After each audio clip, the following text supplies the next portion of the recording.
go. There we go. Yeah, what's up, my I brother? had to start off with the classic, my brother. I'm listening to it. Oh man, thank you so much. Blessings, blessings, blessings, blessings. I'm gonna give you the proper introduction, man. I see you in your car right now. It's probably been a busy day for you. Yeah, no, I'm not driving though. I was Okay, like, okay, okay. I'm busy, but I'm never too busy though. So I said I gotta combine all this together, and make this happen. Man, my brother, I appreciate you joining me, man. Everyone who's just tuning in, he's brought us great music, man, for over 2 decades. I think he's one of the smoothest brothers on the planet. Um, the way he performs, the way he delivers great music, quality music, man. His voice is distinctive. I don't think there's no one else. On the way here to do this interview, I was just listening to some of the music, and I was like, there's nobody I can say that Kenny sounds like. You know what I mean? So show some love in the comments for Mr. Kenny Lattimore, man. Thank you for taking your time out for joining me, man. Thank you very much, man. That's a great compliment because when I think about my career and I talk about it in my show a lot that I did want to be an original. I didn't want to sound like everybody else, and so I really appreciate that. This is my first time ever talking to you. I'm gonna jump right into it. Like I was saying, like I can't hear anyone else, right? Typically, when I listen to an artist, right, you can kind of hear some of those influences in there. Being from DC, give us a little bit of your history, the music that you were listening to coming up, that was playing in your house, and how was your Yeah. upbringing musically on the music scale? You know what? I listen to the radio format, The Quiet Storm. So if people around the country or our listeners understand that at Howard University, when I was growing up, uh, there's a guy named Melvin Lindsay that started this platform, and it spread throughout the entire country and in various parts of the world. But it was what they were calling progressive jazz, which was a combination of R&B and jazz music. So I would listen to that all the time. A lot of ballads. So you have people like Donny Hathaway, Phyllis Hyman, Shaka Khan, Luther, Anita Baker. You had a lot of different um, types of artists that were. And there were some obscure that I said their names you probably wouldn't know. But I grew up listening to that initially, but I also listen to classical music because I studied classical in school. I listen to straight ahead jazz. I listen to gospel, and all of this was happening on the radio when I grew up. There was no boundaries like that. I couldn't listen to anything or that it didn't fit what was being marketed to me. Everything was placed right out in front of me, and then I just was like, okay, I'm going to be a student of this and just take it all Mm. Who would you say is maybe your top five influences in music? in. Shaka, Stevie, Anita Baker, Luther. Just because they came off my. I know I said them out right straight away. All first name And basis. Daryl Coley. I'm going to give you a gospel influence. Daryl Coley, Mm-hmm. because Daryl Coley is a gospel singer. May he rest in peace. But he is a gentleman who you could hear classical influences in him, but at the same time he could blow out any song. He could sing like just anything.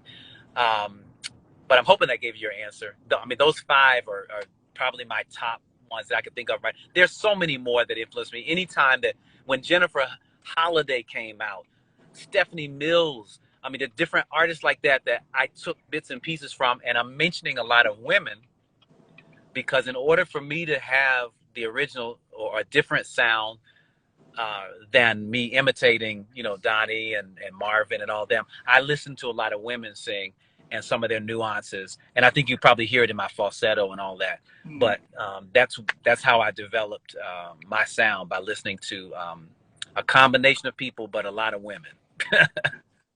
We hear it. We definitely hear it. Definitely in the falsettos. I'm like, damn, how he go that high?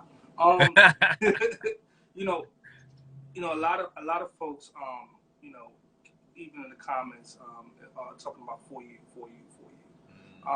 And of course, we're gonna get into the new album here to stay. But I just want to, since they're mentioning that, I just want to touch on for you for a second. Sure.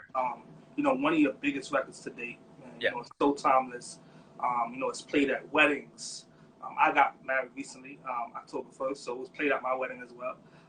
It's played at weddings. It's played, anything to do with love is on the playlist. How does it feel, man, to have one of those records? Most people don't get one. Some people, you may get two, you may get three, but just to, have one of those records that are timeless, that will live forever, most likely past your time. Wow. You know what? It's absolutely amazing to have because, number one, it was done in a way that was not pretentious. Having this wedding song.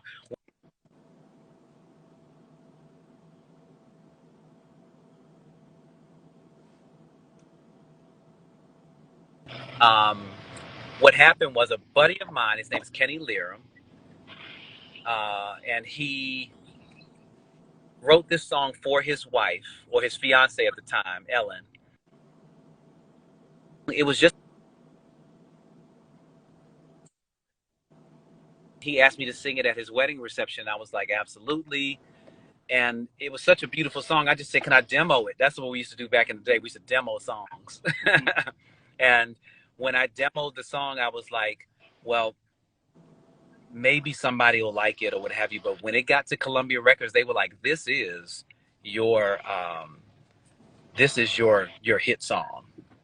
We really believe in this song. And it was what they called my pop song, my crossover song, because back in that day, we used to do a ton of R&B songs, but you always had what they would call your pop hit if you were able to cross over to other audiences globally. And For You was seen as that song very early in my career at Columbia in particular. Congratulations, congratulations, man. The new album, Here to Stay, was out, came out last Friday. How does, Kenny Lattimore approach, recording and releasing, new music, currently versus 25 years ago, you're coming out with that first album? You know what I'd have to say? I approach it as a student. I've been saying that in most of my conversations lately because the music industry has changed so much that, and I still believe that you can always learn. I don't care how long you've been doing stuff or how old you are, whatever. Nice to sit back sometimes and just take in new information. Not only has it changed from a business standpoint with us streaming and all that, but the sound of R&B is different. So this album really was a labor of love for a particular producer. We call him Madison, Drakkar Wesley. And Madison was my guy who I said, you know what, as much as I know I can teach you things as a mentor about life, about this industry, I want you to teach me about the sound that is going to relate to this generation of adults that want this music. And he's always respected my legacy. And as a result, he produced my last 3 top 10 songs, from Love Me Back, Stay on Your Mind that you played. He did that. He did Be Here, the Boney James song with us. So it felt like this is a great way to give him the platform to support a next generation producer who I believe is very deserving. So he became like my Jimmy Jam and Terry Lewis, or my baby face, for this particular project. Tell us about, the kind of the inspiration, pretty much like what sets this project different from your previous. I've listened to it from start to finish quite a few times. But for the folks who are listening, haven't dived into the project yet, what could you tell them that this is different? How does this differ from? Well, what's different about the past was, like, when I first came out, we would do you'd have 14 different songs, 14 different producers, that was the way it was when I first came into the business as a solo artist. And this project has one main producer, and then we have a few other amazing special producers that did a few songs. But for the most part, it's a project that flows because it has a central leader, again, in Madison. So there's a sound and everything that permeates through it, a very modern and futuristic sound that goes throughout the entire project. But what we also did not do is we tried not to compromise lyrically when we made sure that the songs would still speak to the hearts of women and the minds of men to encourage you in love, which is the purpose of my music legacy. So if you listen to this one, I think you'll enjoy it. I think there's something on there that each person likes. I'm expecting people to gravitate to different songs because we did some things that were experimental. And I think it paid off well because the one thing that we did experimental in particular was a song called Lose You.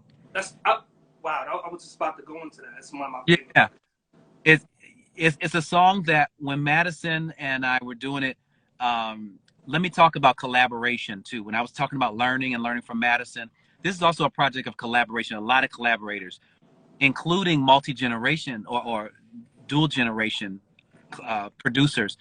Aaron Lindsay, who did my Christmas album and who's done projects with me since, he also worked on Stay on Your Mind, did Lose You with his daughter, Kennedy. So you're talking about two different generations creating music together.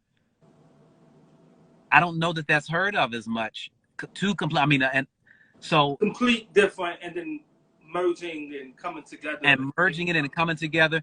And then there's another great producer, Juan Nahara, who we call Natural, who puts his touch on it. He was the one that said, you know, let's experiment with some other sounds and atmosphere and all. And he took it to another. It was like we put a puzzle in that song together and just continue to layer it and layer it with each person's contribution until it became what it is, you know. And yeah, I'm just ready.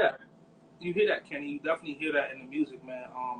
You know what I like about the project is that, you know, how people say, oh, you know, this person's trying to, and not to discredit any other artists, but a lot of times when we're fan favorites, right? You know, we like to say, you know, oh, his sound is different, or he's trying to sound different, or he's trying to go move with the time, and that's a big thing in the industry of moving with the time and moving with the sound of today. But at the same time, when we hear your album, man, yeah, you know, you hear Kenny Lattimore. You know what I mean? You hear Kenny Lattimore, and you know you hear some different sounds in there at the same time, but it's great and it's a smooth transition all the way through. And you could definitely, just from listening to the music, you could definitely tell that it was definitely a collaborative effort. Wow. The album's sexy, man. It's real sexy. I love it, man. God, I appreciate it. You know, it's so funny. We were gonna call it like After Hours or something else at first. I told you. Oh, okay, you go that lane. I was like, man, you know, but no, and I really have to give a lot of credit to Madison because he brought in the other producers, instrumentalists, a lot of people, and then my secondary go-to all the time is Aaron Lindsay. So when they came in, it was we were familiar with one another too. I don't have to go in and convince them of anything, and to them, they're always willing to push me to another level. So I don't have to feel like, oh, they're going to compromise or they don't feel comfortable with experimentation, all that. We go.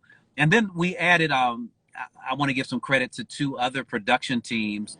Darren Champ Jenkins, who did Only Girl. He is also second generation. His father did my demo for Columbia, okay, Wow. and did songs on that album. So that was an amazing full circle moment. And also the great Daryl Simmons, who is the silent partner to Babyface and L.A. Reid, who did the song Never Knew.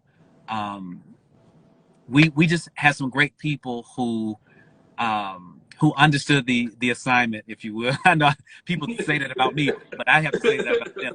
They understood the assignment. Let's go and get this brother some great songs and push him to another level to express the relevant sound of today. Mm-hmm. You know, like you mentioned L.A. Reid, and you mentioned Columbia. You know, I read somewhere that you probably was on like 7 or different 8 labels. More than that. It's a number close. But go ahead. You know, you've been on quite a few labels in your career, and man, and sometimes, you know, it's something that it's not really heard of. You know, when you're going through those many different transitions, and it seems like it currently in your career, in the situation you have, you seem very, very happy and pleased with the current situation. But I just want to touch on that for a second because not a lot of artists go through those kind of changes and come out on Yeah. top. From your Yeah. experience, any advice you could give to the artists out there who may be watching, on the business side of the industry and how that's been? Absolutely. Even though we know that business is like really 80% of where the success from the music stuff comes from.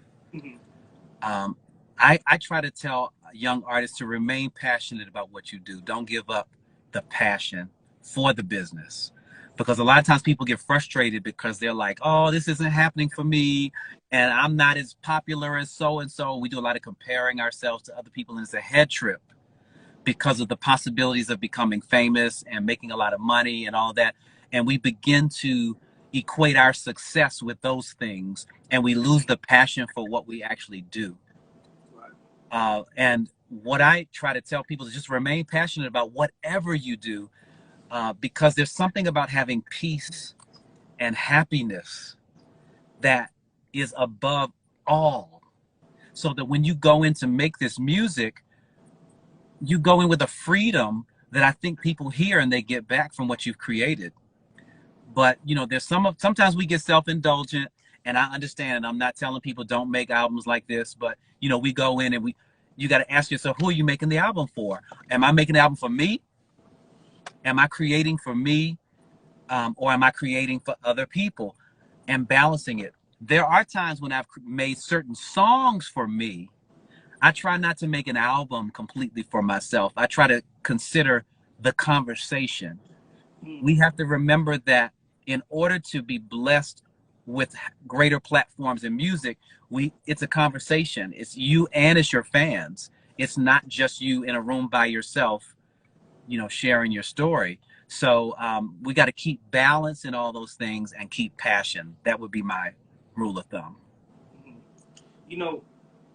People, this statement has been, flowing around for a while. That R&B, right? Real R&B music and soul is dead in a way. Because of artists, trying to adapt with the time so much and of mixing the hip hop with R&B. You hear a lot of that. What is your thoughts, about the state of R&B and where it's at? Well, I think that R&B music and hip hop is mixed now, and the state of it, I think, is still in a great state because you got amazing artists like Jasmine Sullivan and Lucky Day and Ro James and Luke James, and I mean artists that I love. As Anthony Hamilton, let me tell you, Anthony's closer to my class. I think I know, but I precede him, but I claim him in my class.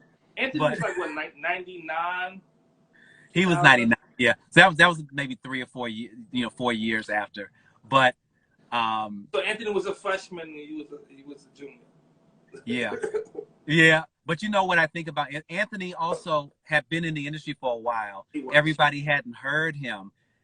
And what I have to say about his debut is the timing was perfect. And I know sometimes it feels painful when you're waiting as an artist to come out. I remember Jill Scott going through this. We were having a conversation one day and she was like, if they could just put my album out. And I was like, let me tell you something. You want them to put it out in the right time with the right support. Mm-hmm. Then it's going to go all the places that you want it to go. So that's my boy, though. I love Anthony. And Eli, his manager. Okay. Yeah, those are shout outs. Okay. Those are good friends. My shout outs, my mind is going. Oh. Those are good friends of mine. I've had when I think about Lucky Day, for instance, I listened to his first album so much that it influenced me. I became a student again, not only to Madison, but then Madison, because he is listening to all of the new stuff too. I stopped for a minute and I was like, wow, I like his sound. What would my voice sound like with this sound? Not taking anything away, but just how do I add to contribute to this great thing? Because R&B is definitely not dead. These young artists are making great music, but it is infused with hip hop because hip hop has influenced our culture and the entire global culture. So even with me doing as much as I did my traditional on this album, again, a Lose You. I did not think Lose You was going to be a single for Kenny Lattimore, but I thought it has some influence. It has some hip hop influence in it. But it took the genius of Claude Villani, you know, the people at SRG, who said, "Well, we don't care. We think it's a great song, and they'll take the risk of putting it out there to the people." Because I don't know that I would have put it out there, but it is my tribute to the fact that R&B and hip hop is infused, and is my nod towards that. That it's okay. Everything doesn't have to be that way. Every song doesn't have to be that way. So we still have an Only Girl, or we have a Never Knew. Um, but some of the bass frequencies are different because of what hip hop has done. Listen, you know, some you of them. Tripping though. You was tripping about Lose You. You was tripping. I was like, yeah, we just experimented. We just did this song. Here we go. I was messing around with him. I said, this is what I'm gonna do. And I literally said this to the CEO. I said, y'all, they were like, what does the album sound like and all that? I said, I'm gonna get ready to send you something that's gonna be like a little hip hop R&B poetry. And I laughed. I was like, hey, you know, LOL. And I sent it off to him, and he was like, wait a minute. This is like really serious. He was like, this is really good. I'm gonna always tell that story because literally that's what it was like, where I thought, well, I don't know if they'll be ready to hear Kenny Lattimore sing this song.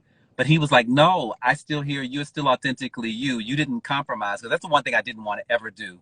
I didn't want anybody to be like, oh, man, Kenny sounds like he's trying to do XYZ. Yeah, I didn't want that. I wanted to be like, no, he did that. He did that. Yeah, absolutely. I love the transitions on the record, man. Thank you. You know what I mean? It does. It gives you that, but it gives you that too. It gives you that Kenny Lattimore too. You know what I mean? I know it's gonna be a great song. When you perform it live, I know people are gonna. Oh, I can't wait. Woo, that's like my favorite part. I was going to perform it. I know some people were on this and they were talking about Houston. God bless y'all. Because I know I did a track. I don't do very many track dates, but I did a track date with Stokely, who's also, oh man, not too long ago in Houston. But I was like, you know what? For this album, I'm going to put it together right. January 16th is my first show that I committed to, where I'm going to do it long form. And I'll be doing like Lose You for the first time. But I was like, I got to put something spectacular together for it. And it's going to be incredible. An experience. I want to shift gears for a second. Like I said, I recently got married, and you got married last year. Congrats! Right, thank you, my brother. Congrats to you too, man. Thank you. Well, you made over the 1 year mark, so but it's still new. You and Judge Faith, tied the knot last year, and it was like right before the pandemic. How was that? Being married and quarantining as newlyweds. Because you see like the pandemic has affected a lot of folks. Just with people being with their spouses, their significant others every day, and sometimes it's taking a strain on the relationship. How was that for you being married as newlyweds? Wow. Interesting enough, it was exactly the opposite for us. I think that it was necessary for the foundation of who we are. We normally would be I would be on the road. Working. So when I think about the amount of time we got to spend together during the quarantine was probably equal to 3 years, so in our first year, it's like we've been together 3-4 years now, because I'd have been gone. But and then she takes divorce court, and she has other court shows, or she has another crime show that's coming out in January. It just would have been bananas. But it was almost like God blessed us, not with COVID and all that, but he just blessed us with the time to think about how to create a foundation that would be lasting. And then we return to our careers with a stronger bond, so that we'd have that, to last, and built to last. That's what it is. That's another song, you guys. But no, no, but really, I think it ended up being a blessing for us. Absolutely. It's common. It's common for folks, who was married and experienced divorce. Then you experienced divorce publicly.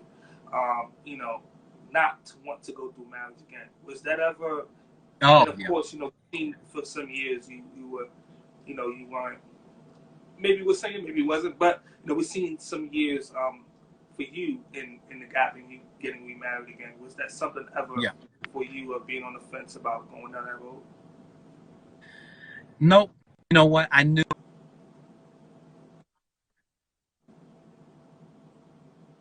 this from what was happening publicly. Number two, a lot of things, people think were real that just wasn't real. It just wasn't real. Mm-hmm. So during the time period that I was quiet, I thought it was better for him to not hear any as little noise as possible, and no noise from and my own health, so that eventually I would get into a relationship, and I wanted to come in healthy and whole. That was the biggest deal ever. The only way I was going to be able to do that is just shut up for a minute, just not say anything, and just allow Sometimes you God have to to. minister to me. Allow God to minister to me and not feel like I had to go out and prove anything to anybody. And it's like, who would I be proving to anyway? Some people that probably don't even own a Kenny Lattimore record. It's like, who am I going to? There's a certain type of security about who I am that I've had since the beginning. And it's because of my aunt telling me everybody's not going to like you. That's one of the first things that my family told me when I came into this business. Everybody's not going to like you. And at first I was hurt when I heard that. I was like, oh man, but then I realized that this is human nature. And lots of things that are creative are subjective, and the people aren't going to know you. They don't get a chance to all know you either. So you cannot put yourself into a position of being subject to anything or any experience, because we're going to have all kinds of experiences.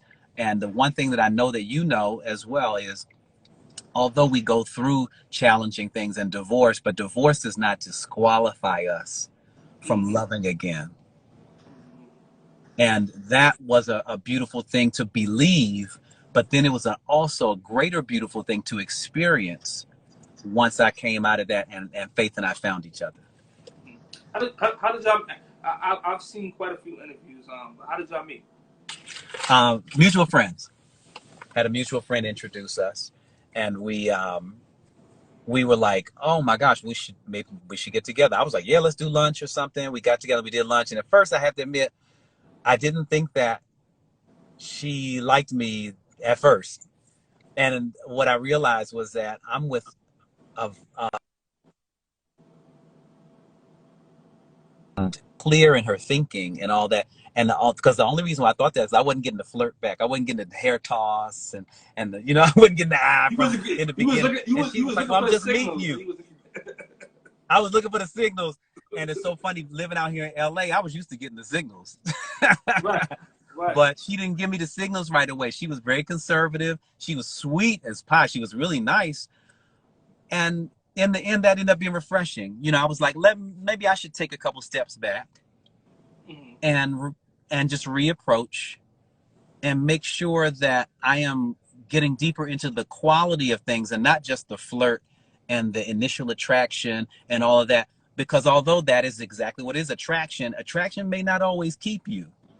Let's find out who this person is, who this person is, what they're about. Are they on the same page in terms of what my desires are and where I'm going? Because compatibility is everything. I learned that. Mm-hmm. What is it like, man, being married to a judge, man? What is that like for you? You get in the car sometimes, maybe, and she's like, "Don't forget your seatbelt," or let you know about the laws. I think that women are like that in general. I think women, aren't you women? I know all you women women are more detailed than men, right? So Right. I think that being married to a judge is like just having a high thinker in your presence at all times. So she's still fun and she's down to earth. She's a regular girl, Louisiana girl at that. But what I do love is that her level of thinking, she's elevated me in my thinking and my process, in my vision, things that I might have felt dormant about. she because she's seen so much, and she's seen people come, people go, people's dreams live, people's dreams die. Um, but she understands why people are successful and why they're not. So when we have our conversations, of being married to her is like an elevation to my whole thought process and my spirit, so that I'm always thinking about how to be the best man that I can possibly be, and how to live at the height of life. That's what she's about. And I think her sitting on that kind of platform, it gives her that overview and that sight for what makes things successful. You know what? This is what we're gonna do, right? I'm gonna have my editor, right? He's gonna chop this up when we're done, because we go to all streaming platforms. Okay. I have him send this part right here to your wife. Get you some kudo points. You know, you one of the smoothest brothers, man. You know what I mean? It's I appreciate Russell Wilson, Kenny Lattimore, and then you. I mean, you again, and then me. You know what I mean? It's like two of you, and then it's me. Thank you. You know what I mean? That's very well said, man. And you can clearly see that you both on this platform. I really do. Compliment. I was telling the record company that.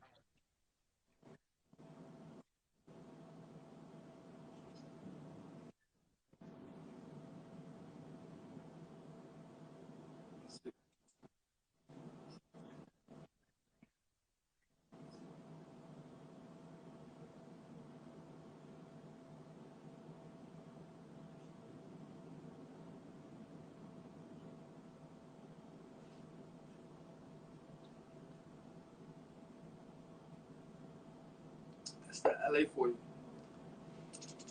It's Cali for you. Let's see.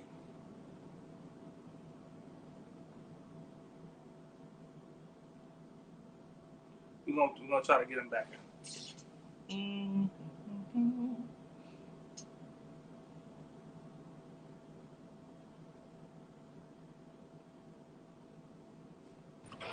Did Instagram just cut us off? You know, you see that? As soon as you start talking about love and black love and all that, they don't want to talk about that, man. They don't want you to talk. I know. I got to run to another interview and all that. And that's I want to thank you. That's the LA connection too. Right. Yes, the LA, because everybody, what I love, I was telling the record company, I'm enjoying talking to everybody, because the grassroots, we just go and we try to do TV. That's the LA thing. I'm just going to do TV, and I'm just going to do syndicated radio, and that's it. You know, that's the Hollywood, not LA. I'm sorry, the Hollywood thing, because LA is a beautiful place. Most of the people that make the reputation of LA so bad are not the people from LA. Right, that is true. Man, Kenny, man, thank you so much, man. Thank you. Thank you for joining me. I know you got a lot going on. Got a lot of things going on, man. The album we appreciate it. It's everywhere. Y'all make sure y'all go stream it, y'all download it, y'all support it. Is it available in any stores at all, or just across streaming platforms at this moment? Across all streaming platforms. You can go to Tidal, Pandora, Spotify, what is it, Apple Music, Amazon. Though, if you go to Amazon, you can still get a CD. If you got a CD player in your car or whatever, still, or home, you can still get a CD. Some of my mature fan base may want a physical copy, or my younger fan base, you might want a physical copy. You can still get one from Amazon. I'm not sure about any stores exactly, but those are definite ways that I know you can get it. And anything else, if you want to check out anything all-encompassing, Kenny Lattimore, KennyLattimore.com, my website. You can hear about my touring and all that kind of stuff from that. Perfect. Kenny, I have one last question for you, man. Yes, sir. I ask everyone who joined me, man, you know, what do you want your legacy to be? I want my legacy to be that I have been consistent.